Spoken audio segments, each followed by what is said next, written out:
Buksan po natin ang ating mga Biblia sa sulat ni Apostol Pablo sa aklat ng sa sulat ni Apostol Pablo sa mga taga-Kolosas. Sa chapter 1, basahin po natin verse 24 hanggang 25. Colossians chapter 1, verse 24 to 25. Sinasabi rito, "Ngayoy nagagalak ako sa aking mga pagtitiis alang-alang sa inyo, at sa aking laman ay pinupunuan ko ang kakulangan sa paghihirap ni Kristo alang-alang sa kaniyang katawan na siyang iglesia. Ako'y naging ministro nito ayon sa katungkulang ipinagkatiwala ng Diyos sa akin para sa inyo, upang lubos na may pahayag ang salita ng Diyos." Tayo po muna ay manalangin bago po tayo magtuloy sa ating pagbubulay sa salita ng ating Panginoong Diyos. Panginoong Diyos, salamat pong muli sa umagang ito na kami po'y tinipon mo upang makapag-aral, mabiyayaan ng iyong mensahe, O Diyos. Nawa, Panginoon, kami po'y patuloy na dumidepende at umaasa lamang sa iyo, Panginoong Diyos. Tulungan mo po kami sa pakikinig at sa pagpapahayag ng iyong salita sa umagang ito. At may your word be fruitful, O God, sa buhay ng bawat isang makakarinig, O Diyos. Salamat po, Panginoon. Pinupuri ka namin. In Jesus' name we pray. Amen. Sa atin ngang mga nakaraang pagbubulay-bulay dito sa sulat ni Apostol Pablo sa mga taga-Kolosas, kung ating matatandaan natin, inilahad niya ang pagiging pangunahin ng ating Panginoong Hesukristo at yung kasapatan, yung sufficiency ng ating Panginoong Hesukristo pagdating sa kaligtasan. Pangunahin, sinabi niya, pangunahin sa lahat ng mga nilalang at kasapatan niya sa pagliligtas. Sa kanyang mga naipahayag ay na-highlight doon ang kadakilaan, ang supremacy, ang sufficiency ng ating Panginoong Hesukristo. Ngayon, dito sa ating teksto, sa pagbubulay-bulay natin sa umagang ito, it seems na biglang nag-shift si Apostle Paul about pagbabanggit niya kay Kristo, at ngayon naman, nagsasalita siya patungkol sa kanyang sarili at sa kanyang ministry. Pero nalalaman natin na ang faithful servant of Christ will not take the glory of Christ and will glorify in himself. Here, he speaks of himself and ministry para saan? At anong punto? Is to point us to the truth of the gospel that he proclaims. So sinasabi ito ni Apostle Paul upang lalong may pagdiinan ang katotohanan na tinataglay ng Ebanghelyo. So ginamit niya yung kanyang sarili at kanyang ministry, paglilingkod niya sa ministeryo ng Panginoong Diyos upang lalong may pagdiinan ang katotohanan na tinataglay ng Ebanghelyo. Hindi ito patungkol sa kanya, kundi ito pa rin ay pagdidiin sa katotohanan ng Ebanghelyo na naipahayag sa mga taga-Kolosas.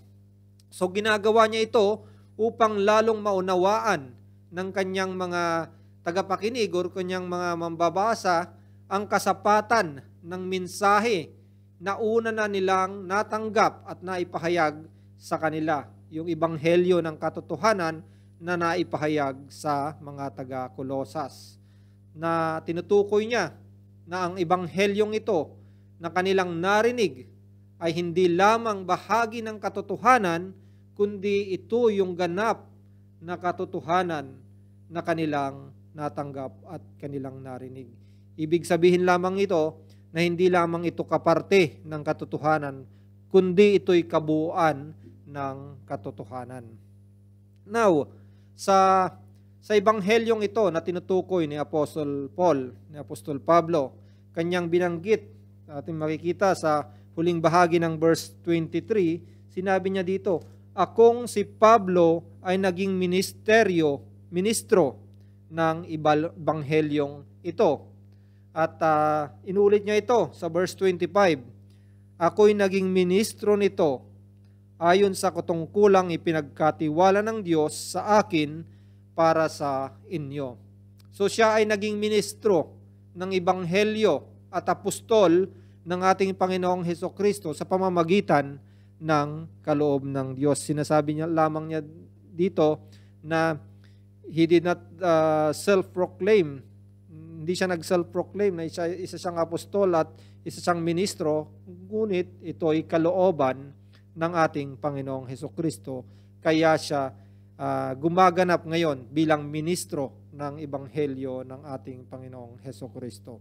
So, kaakibat naman ng pagtupad sa paglilingkod niya bilang ministro ng Ebanghelyo ay may mga afflictions and suffering na papasanin ng isang nakipagkaisa sa ating Panginoong Hesukristo. So nalalaman ito ni Apostol Pablo at upang lubos na maipahayag ang salita ng Diyos, mayroon siyang kailangang mga pasanin para sa katawan ni Kristo na ang iglesia. So binabanggit niya dito na ngayoy nagagalak ako sa aking mga pagtitiis alang-alang sa inyo at sa aking laman ay pinupunuan ko ang kakulangan sa paghihirap ni Kristo alang-alang sa kanyang katawan na siyang iglesia. So nalalaman niya na meron siyang papasanin sa pagiging ministeryo ng ating Panginoong Hesukristo. So ano ngayon ang naging tugon ni Apostol Pablo sa ministeryong ito at sa mga kakaharapin niya sa paglilingkod niya sa ating Panginoong Hesukristo? Sa mga afflictions niya, nung mga naging tugon niya at sa mga sufferings niya na kaakibat ng paglilingkod sa ating Panginoong Diyos, ano ang naging tugon ni Apostol Pablo? So, meron tayong titingnan dito. What was the attitude of Apostle Paul towards the suffering for the ministry and for our Lord Jesus Christ? So meron tayong dalawang punto na pagbubulayan from our text dito sa Colossians chapter 1, 24 and 25, particularly sa verse 24. So yung unang punto na ating pagbubulay-bulayan, kung ano yung naging attitude ni Apostol Pablo dito, sinabi niya dito na ngayon nagagalak ako sa aking mga pagtitiis alang-alang sa inyo. So his attitude was he's rejoicing despite his suffering.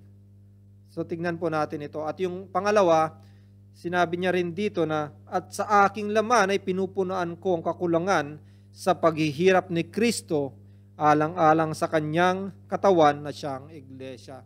So his attitude dito ay iniisip niya na he's filling up what's lacking in Christ's suffering for His church. At dumako tayo sa unang punto, rejoicing despite suffering. Nalalaman natin na kahit mahirap at challenging ang ministeryo, hindi ito isang bagay na hindi kayang dalhin ng isang lingkod ni Kristo. Maraming kabigatan, maraming pagsubok ang ministeryo sa Panginoong Hesukristo. Ngunit hindi ito isang bagay na hindi kakayanin na ipinagkaloob ng ating Panginoong Hesukristo sa Kanya. Ito ang attitude ni Apostol Pablo patungkol sa kanyang ministeryo bilang ministro ng Ebanghelyo. Sa biyaya ng Diyos, hindi lamang sa kanyang katangian, hindi ito isang katangian ni Apostol Pablo na he was able to endure all the sufferings. Malakas siya pagdating sa mga sufferings. Hindi lang ito isang katangian ng isang tao or isang mindset niya na ikinondisyon lamang niya yung kanyang sarili para mapagdaanan niya ito, kundi ito'y sa pamamagitan ng biyaya ng ating Panginoong Diyos. At ito'y tinataglay ng lahat ng tao ng Panginoong Diyos at ipinapakita rin dito sa ating teksto na tinataglay ni Apostol Pablo. tinataglay ni Pablo, ngunit totoo ito sa lahat ng mga tunay na nakipag-isa sa ating Panginoong Hesukristo. So, ang kagalakan sa kabila ng mga mahihirap na sitwasyon sa buhay ay sa isang lingkod ng ating Panginoong Hesukristo ay dapat tinataglay ng bawat Kristiyano. Ngunit nalalaman natin na kahit tinataglay ito ng mga bawat Kristiyano, yung to be able to endure, may kagalakan na i-endure yung mga afflictions and sufferings na kaakibat ng ministeryo, katotohanan din, huwag nating itanggi, katotohanan na marami ay nawawala ang kanilang kagalakan sa paglilingkod sa Panginoon. Bakit kaya nangyayari ito? So, ang ginagawa na lang nila ay ang kanilang paglilingkod. Ginagawa na lang nila ang kanilang paglilingkod out of responsibility. Ngunit wala ng kagalakan. Makikita natin yan out of example kay Jonah. Katulad ni Jonah sa kanyang pag-aalinlangan, masama ang loob niya at meron siyang bitter spirit sa pagtupad sa ipinapagawa sa kanya ng ating Panginoong Diyos. At isa pang example dito ay si Elijah. Katulad siya ni Elijah na hiniling na lamang niya na siya'y mamatay dahil siguro sa mga nararanasan niyang kapighatian patungkol sa kanyang pagtupad sa ipinag-uutos sa kanya ng ating Panginoong Diyos. So tingnan natin sa 1 Kings kung ano yung naging tugon ni Elijah dito. 1 Kings chapter 19 verse 4. 1 Kings chapter 19 verse 4. Dito sa tagpong ito, matapos siyang nakipagsubukan or nakipagtagisan sa mga false prophets, sa mga prophets of Baal sa bundok ng Carmel, na makikita naman natin yung mighty hand ng ating Panginoong Diyos na kumilos sa kanyang buhay, kumilos ang kapangyarihan ng Panginoon sa pamamagitan ng buhay ni Elijah. Ngunit pagkatapos nito ay pinahunt siya ni Jezebel. At sa mga tagpong ito ay nagkaroon siya ng pagkabahala sa kanyang buhay. At nasambit nga niya dito sa verse 4, ngunit siya ay naglalakbay sa isang araw patungo sa ilang at dumating at umupo sa lilim ng isang punong kahoy. Pumunta siya sa ilang upang isper ang kanyang sarili. Siya'y humiling na siya'y mamatay na sana, na nagsasabi, sapat na ngayon, O Panginoon, kunin mo ang aking buhay, sapagkat hindi ako mas mabuti kaysa aking mga ninuno. So nakakaranas din, totoo na ang mga lingkod ng ating Panginoong Diyos, no matter how they experience the mighty power of God, ay nakakaranas pa rin. Nag-i-stumble pag nakakaranas ng mga kapighatian ng mga panganib sa kanilang mga buhay. At totoo naman yan. At sa ganitong kalagayan ay hindi dapat ito. Alam natin nangyayari, pero hindi dapat ito sa tao ng mga ating Panginoong Diyos. Ngunit, bakit kaya nangyayari ito? Bakit dumarating sa punto ng isang tao ng Panginoong Diyos ay nangyayari sa kanyang kaganapang ito? Ito'y nag-uugat sa pagkasira or pagkaputol ng communion sa ating Panginoong Diyos. So merong ipinagkaloob ang ating Panginoong Diyos na mga kasangkapan niya ng biyaya upang tayo'y patuloy na ma-encourage, maging effective, maging nag-i-endure tayo sa ating ministry. At ito'y sa pamamagitan ng kanyang mga means of grace. At ito'y nangyayari sa buhay ng isang lingkod ng ating Panginoong Diyos kung hindi niya nagagamit itong mga means of grace na to, yung hindi pagbabasa ng kanyang salita. Alam natin yan na pag hindi tayo nababad sa salita ng Panginoong Diyos, para tayong nahihiwalay sa Kanya, tayo nang hihina.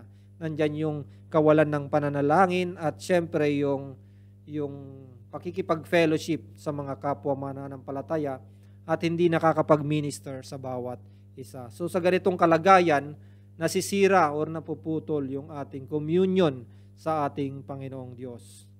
So ang tunay na nakay Kristo, para maiwasan itong mga bagay na to, ay nagtataglay ng kagalakan ng loob. So ang totoong kagalakan, yung sinasabi dito ni Apostol Pablo that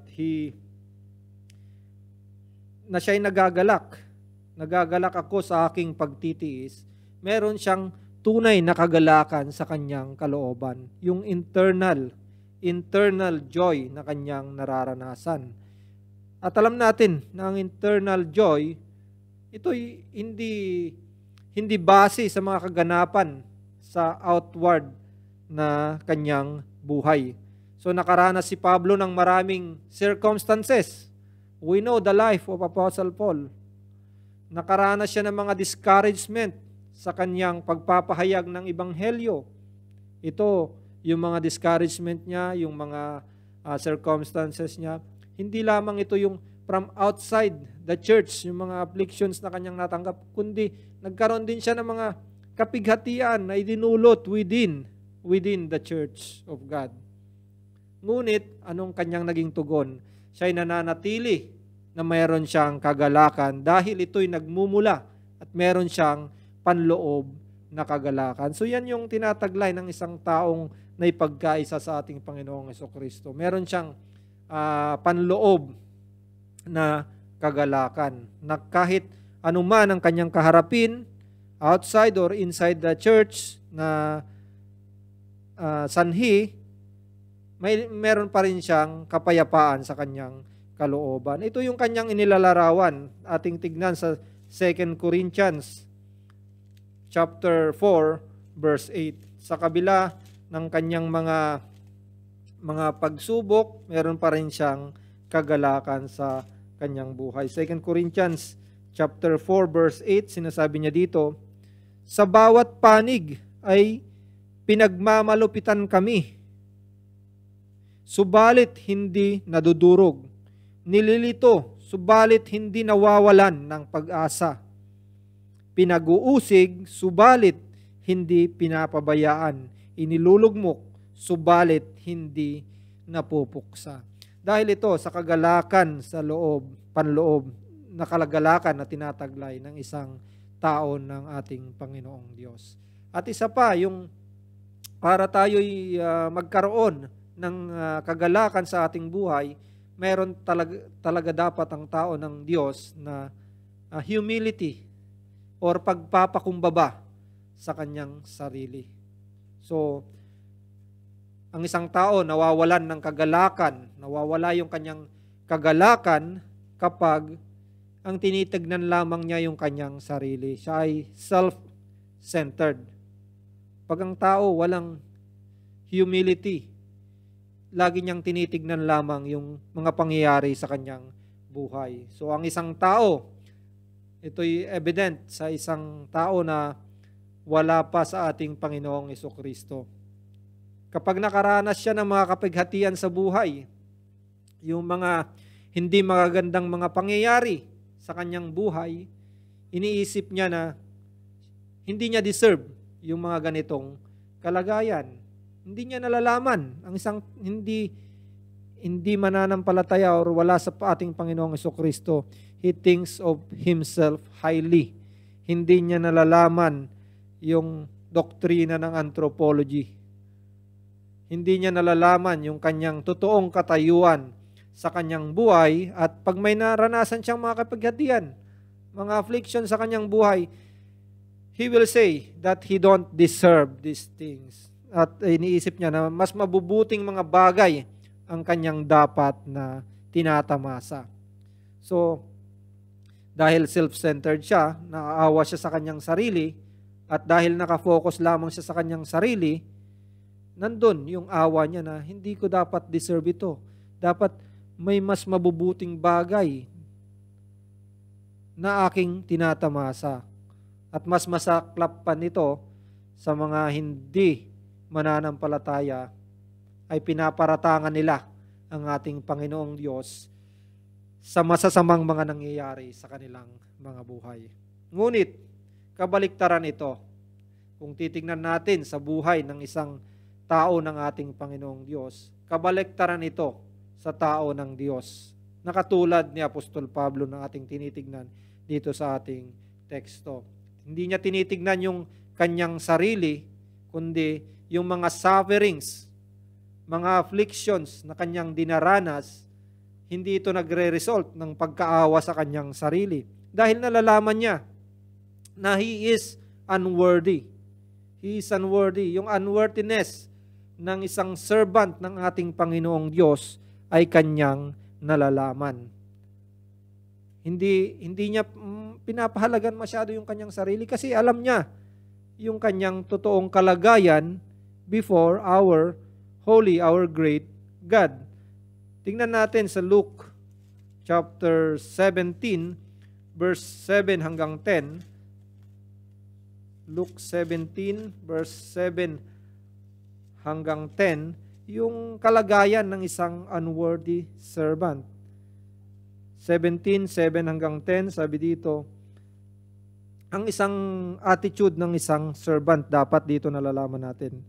Sino sa inyo na mayroong aliping nag-aararo o nag-aalaga ng mga tupa o mga tupa ang magsasabi sa kanya pagkagaling sa bukid, pumarito ka agad at maupo sa hapag ng pagkain.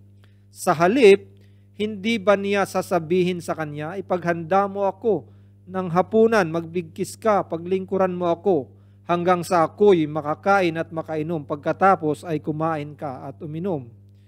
Pinasasalamatan ba niya ang alipin, sapagkat ginagawa niya ang iniuutos sa kaniya?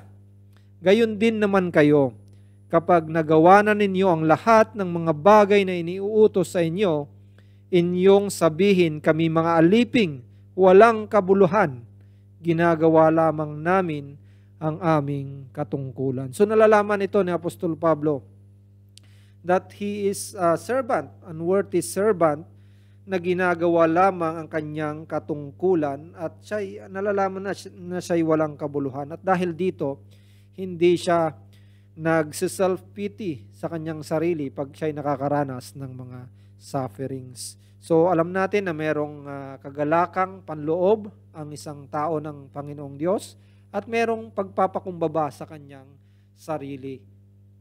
At nalalaman niya ang kanyang katayuan before our God. At syempre, meron din siyang nalalaman niya na ang ating Panginoong Diyos ang may control ng lahat ng bagay sa kanyang buhay. Kaya humarap man siya sa afflictions and sufferings, he will not waver in his faith because alam niya na kontrolado ito ng ating Panginoong Diyos. So dahil nalalaman ang pagpapakumbaba, ito yung result, di ba?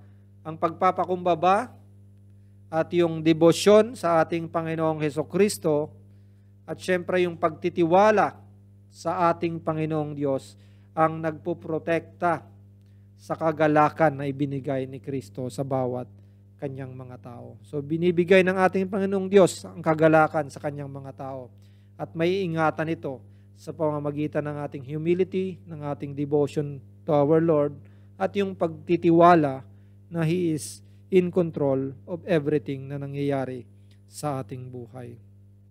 At dumako tayo sa ikalawang bahagi ng ating punto sa ating pagbubulay sa umagang ito. Yung kanyang attitude na iniisip niya, he is filling up what is lacking in Christ's suffering. Sinabi niya rito na, at sa aking laman ay pinupunuan ko ang kakulangan sa paghihirap ni Kristo alang-alang sa kanyang katawan na siyang iglesia.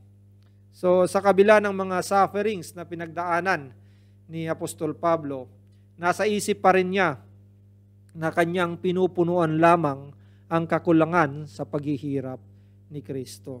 So anong ibig sabihin nito? What does Paul mean nung sinabi niya, I am filling up what is lacking in Christ's affliction? Ibig sabihin ba nito, hindi sapat ang mga tinamasang afflictions ng ating Panginoong Diyos at kailangan pa ni Apostol Pablo na punuan ito. So, he does not mean that Christ's sacrifice was insufficient. Bakit natin nasabi ito? He does not mean that Christ's sacrifice was insufficient. Sa previous verses na ating mga pinag-aralan, hinighlight niya doon yung sufficiency ng ating Panginoong Diyos, yung kasapatan ng ating Panginoong Diyos sa lahat. So ngayon, mga ngahulugan ba nasasabihin niya hindi pa sapat? So hindi ito naaayon. Hindi ito sinasabi ni Apostol Pablo na ang sakripisyo ng ating Panginoong Diyos ay hindi sapat. He does not mean that Christ's atoning sufferings needs to be supplemented and needs to be added to. So yung atoning sacrifice ng ating Panginoong Diyos ay sapat na. So makikita natin ito ngayon, no? Somehow tinuturo ito ng mga false teachers sa Colosas at nakikita rin natin ito sa mga pangyayari sa yung mga kaganapan sa ating paligid sa kasalukuyan na insufficient ang ginawa ni Kristo at kailangan pa itong dagdagan ng pagpapahirap sa sarili or yung ginagawa nila yung self-inflicted pain para malubos ang kanilang kaligtasan as if nakakadagdag yung pagpapahirap sa kanilang sarili para sila'y mailigtas. So it's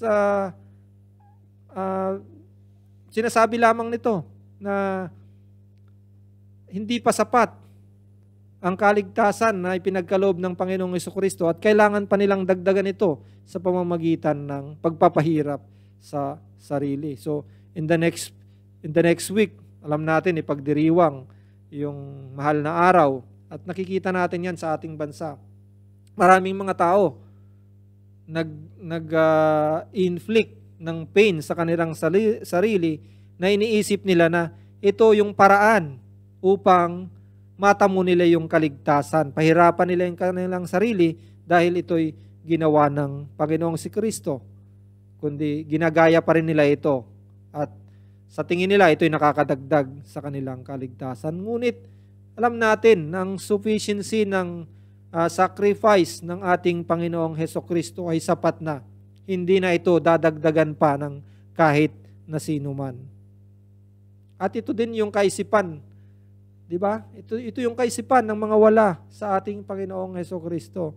Ginagawa nila yung pagpapahirap sa sarili dahil iniisip nila na ito yung way upang sila'y kalugdan ng ating Panginoong Diyos. Hindi nalulugod ang ating Panginoong Diyos sa ating mga sariling katuwiran, sa ating paghihirap, sa ating sarili kung wala tayo sa ating Panginoong Hesukristo. Ito ay sa pamamagitan ng atoning sacrifice ng ating Panginoong Hesukristo para sa ating kasalanan upang tayo'y mapawalang sala dito. At Paul means, ano ngayon yung tinutukoy dito ni Apostol Pablo, that he is filling up what is lacking in Christ's suffering. Ang tinutukoy dito ni Apostol Pablo, he means that the suffering endured by the body of Christ while Christ in the right hand of God are not done yet. Hindi pa ito natatapos. And therefore, lahat ng mga tagasunod ng ating Panginoong Hesukristo will participate in those sufferings. Hindi ito ligid sa ating kalaman. Sa kabila ng kamatayan ng ating Panginoong Hesukristo sa cross, ang puot at galit ng mga kaaway niya ay hindi napawi. Kaya ang ginagawa nila, ibinubunto nila ito sa kanyang mga lingkod na nagpapahayag ng kanyang ebanghelyo. Tingnan natin sa aklat ng Juan, John chapter 15 verses 18 hanggang verses 18 at 24. John 15:18 sinasabi dito, kung kayo'y kinakapuutan ng sanlibutan, ay alamin ninyo na ako muna ang kinapuutan nito bago kayo. Sa verse 24, kung ako'y hindi gumawa sa gitna nila ng mga gawang hindi ginawa ng sinuman, hindi sana sila nagkaroon ng kasalanan. Subalit ngayon ay kanilang nakita at kinapuutan nila ako at ang aking Ama. At sa verse 16, verse 1 to 3, sinasabi dito, ang mga bagay na ito'y sinasabi sa inyo upang kayo'y huwag matisod. Kayo'y palalayasin nila sa mga sinagoga. Talagang darating ang oras na ang sino mang papatay sa inyo ay mag-aakalang naghahandog siya ng paglilingkod sa Diyos. At ang mga bagay na ito'y gagawin nila sapagkat hindi nila nakikilala ang Ama o ako man. So ito yung mga ginagawa ng mga kaaway ng ating Panginoong Diyos. Ibinubunton nila yung puot nila na hindi nila naibunton sa ating Panginoong Jesucristo at ibinubunton nila sa kanyang mga lingkod na nagpapahayag ng Ebanghelyo. At kailangan nating malaman yan, kailangan nating i-expect yung mga bagay na yan. So, sa mga church fathers, sa early church, they considered it a privilege to suffer for the name of our Lord Jesus Christ. Sa Acts chapter 5, verse 41, sinasabi dito,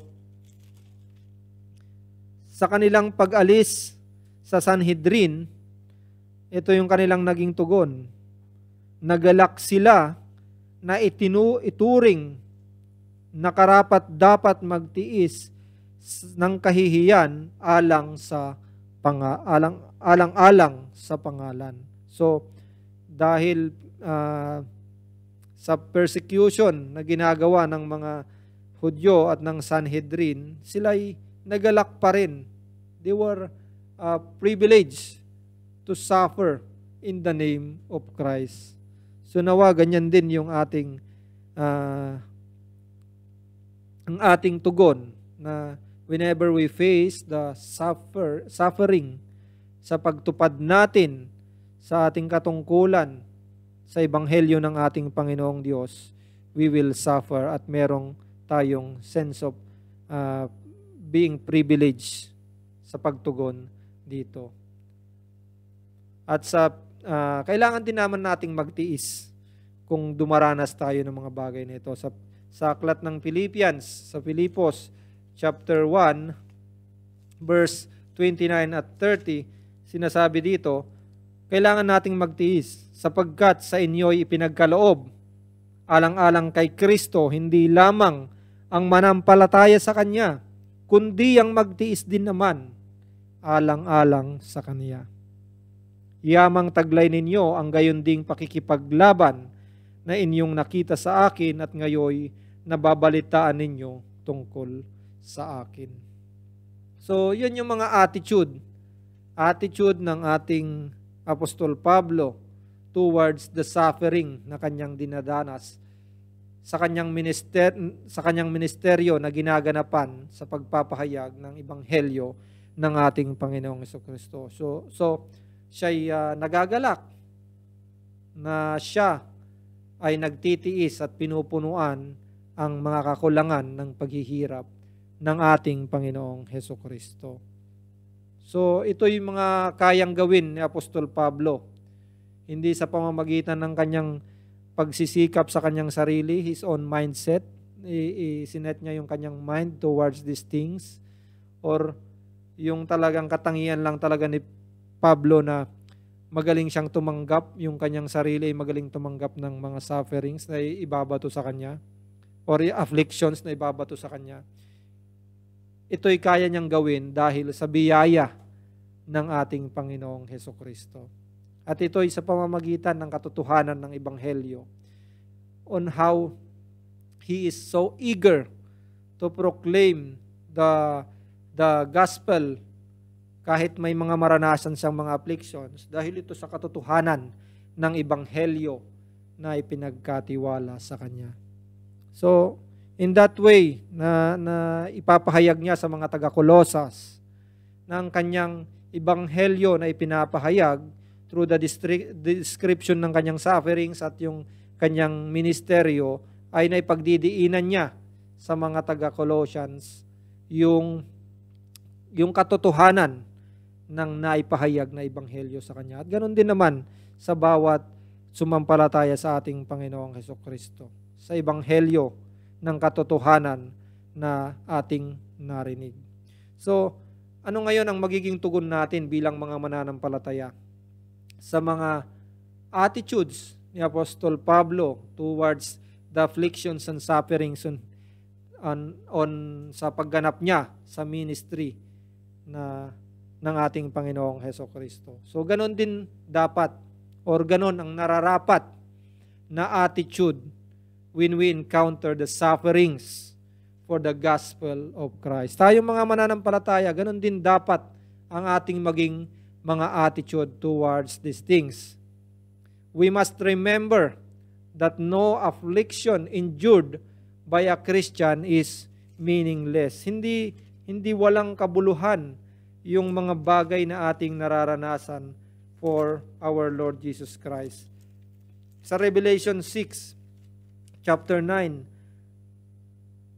Revelation chapter 6, verse 9 to 11, makikita natin dito yung mga affliction at maging umabot sa kamatayan ng mga lingkod ng ating Panginoong Diyos. Ngunit, ano yung kanilang mga naging tugon? Sa Revelation 6, 9 to 11, sinasabi dito, nang buksan niya ang ikalimang tatak, ay nakita ko sa ilalim ng dambana ang mga kaluluwa ng mga pinaslang dahil sa salita ng Diyos at dahil sa patotoo na taglay nila. So ito'y pumapatungkol sa mga lingkod ng ating Panginoong Diyos. Sila'y sumigaw ng may malakas na tinig, kailan pa, o makapangyarihang Panginoon, banal at totoo, bago mahatulan at ipaghiganti ang aming dugo sa mga naninirahan sa ibabaw ng lupa. At binigyan ng bawat isa sa kanila ng isang puting balabal, at sa kanila'y sinabi na magpahinga pa sila ng kaunting panahon hanggang sa mabuo ang bilang ng kanilang mga kapwa alipin at ng kanilang mga kapatid na mga papataying tulad nila. So dito, yung mga saints ay dumanas ng afflictions at kamatayan, ngunit nalalaman nila na itong mga ginagawa nila para sa ebanghelyo ng ating Panginoong Diyos ay hindi meaningless. The afflictions they endured are not meaningless dahil ito'y mahalaga sa paningin ng ating Panginoong Hesukristo. Kailangan nating tandaan na ang ating mga afflictions and ating mga sufferings for the sake of the gospel of Christ ay mahalaga sa ating Panginoong Hesukristo. Hindi ito nasasayang. Ito'y mahalaga sa ating Panginoong Diyos. So, kung hindi pa man natin nararanasan ito sa ngayon, anong ating kailangang i-expect? We must prepare. We must prepare to suffer for our Lord Jesus Christ. So, ang Panginoong Hesukristo nga, binalaan niya ang kanyang mga alagad na kung siya ay inusig, sa ating binasa kanina sa John chapter 15, kung siya ay inusig, ganun din naman ang gagawing pag-uusig sa kanyang mga tagasunod. So, we must prepare to suffer. At sa pagpapahayag ng salita ng Panginoon, in any pulpit, sa mga faithful na nagpapahayag ng salita ng Panginoon, they are proclaiming to the people of God that they must prepare to suffer. It is the duty of a minister of God to prepare the people of God na dadaan talaga sa suffering. So they must prepare to suffer. So we must expect then affliction in our Christian experience. We must expect, kung tayo tumutupad, ganap na tumutupad sa ating katungkulan bilang Kristiyano, sumusunod sa ating Panginoon, He is our Lord, nalalaman natin na tayo ay magsasuffer dahil ang ating Panginoon ay nagsuffer din. So we must not, or hindi dapat tayo masurprise pagdating ng mga sufferings na ito. At isa pang lesson nating matututunan dito is we must take care to minister to those who are afflicted. Yung mga kapatid na are afflicted, especially yung mga persecuted for the sake of our Lord Jesus Christ, we must share the burden. We must take care to minister to those who are afflicted. At yan yung tinataglay na isang katangian ng isang mananampalataya. We must take care to minister to those who are afflicted na ating mga kapatid. At sa mga kaibigan naman natin na wala pa sa ating Panginoong Hesukristo, this is the message. Hindi sa pamamagitan, nabanggit ko kanina, hindi sa pamamagitan ng pagpapakasakit o pagpapasakit sa iyong sarili, may haharap mo ang iyong sarili sa Diyos bilang matuwid. Sapat na ang ginawa ng Panginoong Hesukristo bilang handog pang kasalanan. Hindi mo nadadagdagan ito sa pamamagitan ng iyong sariling katuwiran, sariling pagpapakasakit, self-inflicted pain sa iyong sarili, ngunit ang handog pang kasalanan ng ating Panginoong Hesukristo, ang kanyang dugo na dumanak sa krus ng Kalbaryo, ang kanyang kamatayan ay sapat na upang maipagkaisa ang isang tulad mong makasalanan at tulad ko sa ating Panginoong Diyos. Therefore, huwag kang umasa sa mga sarili mong kaparaanan, kaibigan. Dito ka umasa sa ginawa ng ating Panginoong Hesukristo at hindi sa iyong sarili. Ang dapat mong maging tugon, magsisi ka sa iyong kasalanan. Aminin mo na ikaw ay makasalanan, magsisi ka dito. At ikaw ay sumampalataya sa ating Panginoong Diyos na siyang nagpapatawad, nagbigay ng kapatawaran sa pamamagitan ng ating Panginoong Hesukristo at nagbibigay din ng katuwiran na kailangan mo sa pagharap sa ating Panginoong Diyos. So nawa gawin mo ito habang hindi pa huli ang lahat. Tayo po'y manalangin. Panginoon, o aming Diyos, kami po'y nagpapasalamat sa mga naipahayag na salita mo sa umagang ito. Dalangin namin, O Diyos, na kumilos ka sa buhay ng bawat isa sa amin, O Diyos. May nararanasan man kaming mga afflictions or suffering sa aming pong buhay, nawa manatili ang kagalakan sa aming loob at pagtitiwala sa iyo, O aming Panginoong Hesukristo. Hindi kami titingin sa aming sarili, kundi sa kadakilaan na tinataglay ng aming Panginoong Hesukristo. At nawa, magamit namin ang lahat ng kasangkapan ng iyong biyaya na ipinagkaloob mo po sa amin upang manatili at hindi maputol yung pag-commune namin sa iyo, O aming Panginoong Hesukristo. At nawa, Panginoon, dinadalangin namin ang bunga ng mensaheng ito. Salamat po, aming Panginoong Hesukristo. Ito po ang aming samot panalangin. In Jesus' name, Amen.